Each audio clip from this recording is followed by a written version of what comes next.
America में year 1973 में एक मूवी आती है जिसका नाम होता है द एक्सॉर्सिस्ट। इस मूवी के रिलीज होते ही हर जगह इसी के चर्चे चल रहे थे। सिनेमा हॉल में कुछ लोग रो रहे थे, कुछ लोग बेहोश हो रहे थे और यहाँ तक कि कुछ लोग उल्टी भी कर रहे थे। ये मूवी इस हद तक डरा देने वाली थी। विलियम्स फ्रेडकिन ने डायरेक्ट किया था और उन्होंने इस मूवी को विलियम पीटर ब्लैटे के 1971 में लिखे हुए नोवेल से इंस्पायर होकर बनाया था। इस फिल्म में बेसिकली ये दिखाया गया था कि एक छोटी सी बच्ची है और उस पर एक डीमन ने पोजेस कर लिया है। अब जो पोजेस्ड कर लिया है तो उसके मॉम डैड सबको पता चलता है कि हमारी बेटी बहुत अजीब बिहेव कर रही है, जिसकी वजह से प्रीस्ट को बुलाया जाता है और इस लड़की पे बहुत सारे एक्सॉर्सिज्म परफॉर्म करे जाते हैं सो दैट कि जो डीमन है वो इस बच्ची की बॉडी को छोड़कर चले जाए।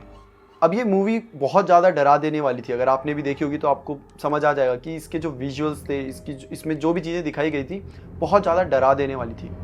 बट सबसे ज़्यादा डराने वाली एक चीज़ थी, वो थी कि ये जो मूवी है ये एक रियल लाइफ बेस्ड स्टोरी है। मतलब कि ये ऐसा नहीं है कि डायरेक्टर ने खुद से सोच लिया या किसी राइटर ने ऐसे लिख के दे दिया और इन्होंने स्टोरी बना दी। नहीं, इनफैक्ट ये एक सच्ची घटना पे आधारित है। ये असल में हुआ था, बट रियलिटी में वो कोई लड़की नहीं थी। ये सब चीज़ एक लड़के के साथ हुआ था। इस लड़के के असली नाम के बारे में आज तक कहीं पे भी सही से जानकारी नहीं दी गई है। तो उस लड़के को या तो रोलांड डो इस नाम से बुलाया जाता है या तो रॉबी मैनियम के नाम से। तो हम भी इस लड़के को रॉबी करके बुलाएंगे। तो रॉबी का जन्म जर्मनी में हुआ था 1935 में, बट रॉबी और उसकी फैमिली कॉटेज सिटी मैरीलैंड में रहा करते थे। रॉबी का कोई भी भाई बहन नहीं था। He was the only child. Robbie के कुछ खास ज़्यादा दोस्त थे नहीं, तो उस वजह से वो ज़्यादातर उसका समय अपने घर पे ही बिताया करता था। अपने घर के जो सदस्य थे उनके साथ बिताया करता था। रॉबी की एक आंटी थी जो कि रॉबी से बहुत ज़्यादा क्लोज थी, और ये जो रॉबी की आंटी थी इन्हें बचपन से ही आफ्टर लाइफ में बहुत इंटरेस्ट था कि मरने के बाद क्या होता है, इंसान की सोल कहाँ चले जाती है। ये सब चीज़ों में उन्हें बहुत इंटरेस्ट था। और जो दूसरी चीज़ थी जिसमें उन्हें बहुत ज़्यादा इंटरेस्ट था वो था भूत और पिशाच। मानो कि वो हर टाइम इन्हीं की बातें करती रहती थी, इन्हीं पे रिसर्च करती रहती थी। रॉबी को भी अपनी आंटी को देख देख के इन सब चीज़ों में रुचि आने लग गई थी। यहाँ तक कि उसने अपने बर्थडे पर एक ओइजा बोर्ड की जिद करी थी और उसकी आंटी ने उसे ओइजा बोर्ड लेकर भी दे दिया और साथ में सिखाया भी कि हाउ टू यूज़ इट, कि ओइजा बोर्ड को कैसे यूज़ करते हैं, कैसे इसे यूज़ करके आप दूसरी दुनिया के लोगों से बात कर सकते हो। रॉबी अब करीबन 13 या 14 साल का था जब लेट 1940s में रॉबी की आंटी की डेथ हो जाती है। तभी से रॉबी काफ़ी उदास सा रहने लगा था। ऐसा लगता था आंटी के गुजर जाने के बाद सबसे ज़्यादा असर रॉबी पर ही हुआ है। अब रॉबी डिसाइड करता है कि वो अपनी आंटी से बात करेगा, तो वो वही ओइजा बोर्ड निकालता है। उसी के सहारे वो अपनी आंटी को बुलाने की कोशिश करता है। जब वो पूरा यूज़ कर लेता है, बुलाने की कोशिश कर लेता है, तब आंटी तो नहीं आती, बट वहाँ पर कोई और चीज़ आ जाती है और यही शायद रॉबी की सबसे बड़ी गलती थी। 2 से 3 दिन बाद घर के सभी सदस्यों को पूरे घर से पानी के टपकने की आवाज़ें आने लगती है। जब घर वालों ने प्लम्बर को बुलाया तो प्लम्बर को भी पता नहीं चला कि ये आवाज़ आ कहाँ से रही है। अब आवाज़ें बढ़ती गई और अलग जगह से भी आने लग गई थी। अब आवाज़ें रॉबी के रूम से आने लग गई थी। ऐसा लगता था जैसे कि कोई रॉबी के जो गेट है, रॉबी का जो मेन गेट है, दरवाज़ा, उसको ऐसे स्क्रैच कर रहा है। ये चीज़ें काफ़ी महीनों तक चलती रहती है। और अब क्या होता है कि अब जो रॉबी का बेड है वो खुद ही खिसकने लग जाता है, खुद ही हिलने लग जाता है। कभी कोई सामान गिर जाता तो कभी कोई सामान इधर से उधर होने लग जाता था। कभी किसी के अजीब तरीके से चिल्लाने की आवाज़ें आने लग जाती थी। एक रात अचानक से रॉबी की नींद टूट जाती है क्योंकि रॉबी का जो बिस्तर होता है वो बहुत जोर जोर से हिलने लग जाता है। रॉबी बहुत जोर से चिल्लाता है और अपनी मम्मी को बुलाता है। उसकी मॉम भी भागे भागे आ जाती है। जब वो रॉबी के रूम में एंटर करती है तो वो कुछ ऐसा देखती है जिसे देखने के बाद उनके तो मानो पैर से ज़मीन खिसक गई हो, क्योंकि रॉबी की मॉम देखती है कि वहाँ पे कुछ भी ऐसा नहीं हो रहा था जो भी रॉबी बोल रहा था, और रॉबी बहुत अजीब सा एक्ट कर रहा था। अब रॉबी की मॉम रॉबी को पहले तो डॉक्टर्स के पास लेकर जाती है, उसके बाद साइकाइट्रिस्ट के पास लेकर जाती है, लेकिन सबका एक ही कहना था, रॉबी बस स्ट्रेस में है और बाकी सब सही है। अब रॉबी काफ़ी कमज़ोर होने लगा था।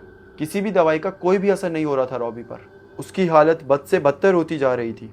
उसके शरीर में कुछ स्क्रैचेस के निशान आने लगते थे और कुछ दिनों बाद रॉबी के शरीर में एक प्रॉपर वर्ड लिखा हुआ था जो कि था बॉर्डन। अब रॉबी की मॉम को समझ आ चुका था कि ये चीज़ें कहीं से भी नॉर्मल नहीं है, और उन्हें एक और चीज़ लग रही थी कि ये जो सब हो रहा है इसके पीछे कहीं ना कहीं जो उनकी आंटी थी जिसकी डेथ हो गई थी उनका हाथ है। अब रॉबी की मॉम भी वही चीज़ करती है जो रॉबी ने करी थी। वो ओइजा बोर्ड की मदद से आंटी से कनेक्ट करने की कोशिश करती है, बट अगेन आंटी तो नहीं आती, बट इस बार ये किसी और स्पिरिट से कनेक्ट कर लेते हैं। रॉबी की मॉम बोलती है कि प्रूव करो यहाँ कोई और भी है हमारे अलावा। इतना कहते ही एक चेयर रूम के कोने से दूसरे कोने में एकदम भयंकर स्पीड से चले जाती है। मतलब इस कोने से सीधा उस कोने में, एकदम ऐसी स्पीड से जैसे किसी ने बहुत तेज से फेंकी हो। अगली मॉर्निंग रॉबी के शरीर में एक और नया वर्ड आ जाता है जो कि होता है सेंट लुइस। रॉबी के घर वालों को समझ आ गया था कि अब इसमें वो कुछ नहीं कर सकते और वो उनके लोकल पेस्टर के पास जाते हैं। अब जो लोकल पेस्टर होता है वो इन लोगों के घर पे प्रे करने के लिए आ चुका था, पर जब उसने रॉबी की पीठ में वो मार्क्स देखे तो उसने उसी टाइम कह दिया कि वो इन चीज़ों में नहीं पढ़ना चाहता। वो उसे समझ नहीं आएगा कि ये सब कैसे ठीक करें। इनफैक्ट इनको एक कैथोलिक चर्च है, उधर जाके उनसे बात करनी चाहिए। अब रॉबी के पेरेंट्स उस घर को छोड़ देते हैं, वो चेंज कर देते हैं और अब वो नए जगह शिफ्ट हो जाते हैं जिसका नाम होता है सेंट लुइस मिसौरी। और रॉबी के घर वालों को लगता है अब हमने घर चेंज कर दिया तो शायद अब सब कुछ उस घर में रह गया और अब हम यहाँ पे नॉर्मल लाइफ शुरू कर सकते हैं, पर वो गलत थे। इस घर में भी उनके साथ यही चीजें हो रही थी। वो लोग एक लोकल कैथोलिक पैरिश में फादर बाउक्टन से मिलके अपनी सारी तकलीफें बताते हैं। फादर कहते हैं कि उन्हें नहीं लगता कि रॉबी को उसकी आंटी ने पोजेस किया हुआ है। कुछ दिनों बाद फादर बाउक्टन अपने साथ प्रीस्ट रायमंड बिशप को भी रॉबी के घर में लाते हैं और वो मिलकर रॉबी के लिए प्रे करने लगते हैं। पर उनके प्रेयर शुरू करते ही रॉबी चिल्लाने लगता है और कहता है कि उसकी छाती में जलन महसूस हो रही है। जब ये लोग रॉबी की शर्ट हटाते हैं तो उन्हें दिखता है कि रॉबी की छाती में कुछ न्यू मार्क्स अपीयर हुए हैं। ये सब देखते ही वो लोग फिर से मन लगाकर प्रेयर करने लग जाते हैं। ये प्रेयर रात के 11 बजे से शुरू होकर सुबह के 6 बजे तक चलती है। प्रेयर के खत्म होते ही उन्हें दिखता है कि अब रॉबी अच्छा फील कर रहा है और अब वो शांति से सो सकता है। अगले दिन फादर बाउक्टन अपने सीनियर से एक्सॉर्सिज्म की परमिशन लेने जाते हैं और उनके सीनियर मान भी जाते हैं, पर एक कंडीशन में कि फादर बाउक्टन जब ये पूरा एक्सॉर्सिज्म करेंगे तो जो वहाँ पर होगा हर चीज़ फादर बाउक्टन को अपने सीनियर को रिपोर्ट करनी पड़ेगी, जिसपे फादर बाउक्टन भी मान जाते हैं। और फादर बाउक्टन ने वहाँ पर जो हुआ था सब कुछ नोट किया हुआ था और जो भी उन्होंने नोट किया था मैं आपको वो सब एज इट इज बताता हूँ। तो फादर कहते हैं कि जब उन्होंने प्रेयर करना शुरू करी थी तो रॉबी उन्हें पंच करने लगता था। उसके हर एक पंच ऐसा लगता था जैसे वो कोई बच्चा नहीं पर कोई एक या उससे ज्यादा लोग जो कि काफी बड़े लोग हों वो उसे मार रहे हों। रॉबी के डैड ने भी रॉबी को पकड़ के रखा था, पर फिर भी रॉबी ने अपने आप को छुड़वा दिया था और प्रीस्ट की नाक पे पंच मार के उसकी नाक तोड़ दी थी। उस रात प्रेयर खत्म होते ही रॉबी बेहोश हो जाता है। प्रीस्ट को लगता है कि उनकी प्रेयर्स काम कर रही है और ये बात कुछ हद तक ठीक भी थी, पर प्रीस्ट के घर से निकलते ही रॉबी चिल्लाने लग जाता है, वापस पहले जैसा बन जाता है। रॉबी के मॉम डैड फिर से प्रीस्ट को अपने घर बुलाते हैं। वो जैसे ही वहाँ पर आते हैं वो आते ही अपना काम शुरू कर देते हैं और उसी तरह रॉबी भी पागलों की तरह चिल्लाना शुरू कर देता है और रॉबी अपने हाथ पैर हर जगह मारने लग जाता है। कुछ समय बाद रॉबी कहता है कि उसे उल्टी आ रही है और उसकी खिड़की को खोल दिया जाए। वेल रॉबी की मॉम वैसा ही करती है। रॉबी उल्टी तो करता है पर उसके मुंह से कुछ बहुत ही गंदा काले रंग का सब्सटेंस निकलता है और वो इतना गंदा और इतना घिनौना लग रहा होता है जो भी उसके मुंह से निकल रहा होता है कि उसका जिक्र भी नहीं कर सकते। उल्टी करने के बाद रॉबी फिर से नॉर्मल और शांत हो जाता। रात के 2 बज रहे थे, ठंडी हवाएं चल रही थी। प्रीस्ट काफी घंटों पहले घर से जा चुके थे। तभी रॉबी चिल्ला के उठता है। जैसे रॉबी चिल्लाना शुरू करता है घर वाले फिर से प्रीस्ट को कॉल कर देते हैं। उनको आते आते करीबन 3 बज जाते हैं। उनके अंदर प्रवेश करते ही रॉबी फिर से चिल्लाने लग जाता है। इस बार फिर ये प्रेयर करना शुरू करते हैं और ये 6 बजे तक चलती है। वेल जब प्रेयर खत्म होती है तो ये देखते हैं कि रॉबी एक मूर्ति की तरह जम सा गया था। देखकर तो ऐसा लग रहा था जैसे रॉबी सो गया था, पर उसकी आंखें अभी भी खुली थी। प्रीस्ट डिसाइड करते हैं कि वो रॉबी को एक कैथोलिक हॉस्पिटल में शिफ्ट करेंगे जो कि उनके घर और चर्च से भी ज्यादा दूर नहीं था। वो ऐसा इसलिए करते हैं क्योंकि वो देखकर समझ रहे थे कि रॉबी की मॉम के ऊपर क्या बीत रही थी और वो उन्हें और टेंशन नहीं देना चाहते थे। इसलिए वो डिसाइड करते हैं कि अब बाकी का एक्सॉर्सिज्म इस घर में नहीं किया जाएगा। वो रॉबी को एक अलग से प्राइवेट रूम और एक प्राइवेट फ्लोर देते हैं ताकि वो दूसरे पेशेंट को हानि ना पहुंचा सके। रॉबी का ख्याल रखने के लिए फादर हेलोरन अपने साथ एक बॉटल लेकर आए थे जो कि ग्लास की थी, कांच की थी और उसमें होली वाटर डला हुआ था। अब वो क्या करते हैं, जहाँ रॉबी बैठा होता है उसके ऊपर एक कपबोर्ड होता है, वहाँ पे वो बॉटल रख देते हैं और थोड़ी देर बाद वो बॉटल खुद ही नीचे गिरकर टूट जाती है। उसी दिन जब फादर बॉक्टन, फादर रेमंड और फादर हेलोरन रॉबी के लिए प्रेयर्स कर रहे थे, उसी वक्त रॉबी एकदम से हंसने लग जाता है, एक बहुत बहुत भयानक सी हंसी, और उसके साथ कहता है, हेलोरन, तुम्हारी माँ ने तुम्हें जहन्नम से हाय बोला। फादर हेलोरन सोच में पड़ जाते हैं कि उनकी मॉम की डेथ जो कि हाल ही में हुई थी उसको रॉबी कैसे जानता है। फादर हेलोरन ये फर्स्ट टाइम था जब रॉबी को देख रहे थे, उससे मिल रहे थे, तो रॉबी को ये सब कैसे पता? और यही बात हेलोरन को सताने लगती है। फिर भी वो प्रेयर्स कंटिन्यू करते हैं और ये प्रेयर तब तक चालू रखते हैं जब तक रॉबी शांत ना हो जाए। फाइनली जब रॉबी शांत हो जाता है तो ये लोग थोड़ी देर के लिए बाहर चले जाते हैं और जब कुछ देर बाद ये वापस आते हैं तब रॉबी और ज़्यादा वायलेंट हो जाता है। उसकी आंखें इतनी बड़ी हो चुकी थी जैसे बाहर ही आ जाएंगी।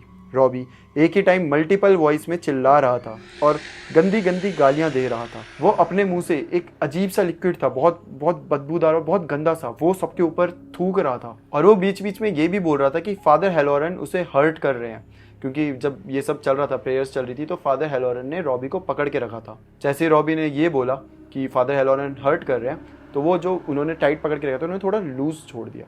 और जैसे ही उन्होंने लूज छोड़ा, रॉबी एकदम से उनके हाथ से छूटा और उसने बहुत जोर से एक पंच मारा फादर हेलोरन की सीधा नाक पे और उनकी नाक तोड़ दी, जिसकी वजह से फादर हेलोरन की नाक से बहुत गंदे तरीके से खून निकलना शुरू हो जाता है। इसके साथ साथ इनका सेशन भी खत्म हो जाता है। तीनों फादर्स हर दिन रॉबी के ऊपर एक्सॉर्सिज्म किया करते और अब धीरे धीरे ये सारी चीज़ें इन फादर्स को भी तोड़ रही थी। अब ये सोच में पड़ गए थे कि आखिर ये सब कब तक चलेगा। अब रॉबी को हॉस्पिटल में 18 दिन हो चुके थे। 18वें दिन रॉबी इन तीनों फादर से एक पेन और पेपर मांगता है और फिर उसमें कुछ लिखना शुरू कर देता है। रॉबी लिखता है, मैं डेविल हूँ और 10 दिनों के अंदर मैं तुम्हें एक साइन दूंगा। ऐसा लिखने के ठीक बाद रॉबी बहुत जोर से चिल्लाने लग जाता है और रॉबी की छाती में एक नंबर अपीयर होता है जो कि रोमन में लिखा होता है, विच वॉज 10। फादर्स रॉबी की इस हालत को देखकर डिसाइड करते हैं कि अब नॉर्मल प्रेयर से या इन सब चीज़ों से कुछ नहीं होगा, अब उनको रॉबी का बैप्टिज्म करना पड़ेगा। फादर्स अब दूसरे ही दिन रॉबी का बैप्टिज्म कर देते हैं, जिससे वो थोड़ा शांत हो जाता है। पर वो शांति सिर्फ 10 मिनट तक की ही थी। 10 मिनट बाद वो फिर से गुस्से में घुर्राने लग जाता है और गालियां देने लग जाता है। फादर्स ने फिर से प्रेयर्स करना शुरू कर दिया था। उतने में अचानक से रॉबी की चेस्ट में फिर से एक वर्ड अपीयर होने लग जाता है। जब वो ध्यान से उस वर्ड को पढ़ते हैं तो वो लिखा होता है एग्जिट। फादर्स फिर भी अपनी पूरी प्रेयर्स पढ़ते हैं। जब प्रेयर्स खत्म हो जाती है तो वो वहाँ से चले जाते हैं। नेक्स्ट डे रॉबी के रूम में कोई भी नहीं होता और जब लोग रॉबी के रूम के पास जा रहे होते हैं तो वो एक चीज़ नोटिस करते हैं कि रॉबी के रूम की लाइट्स फ्लिकर हो रही होती है।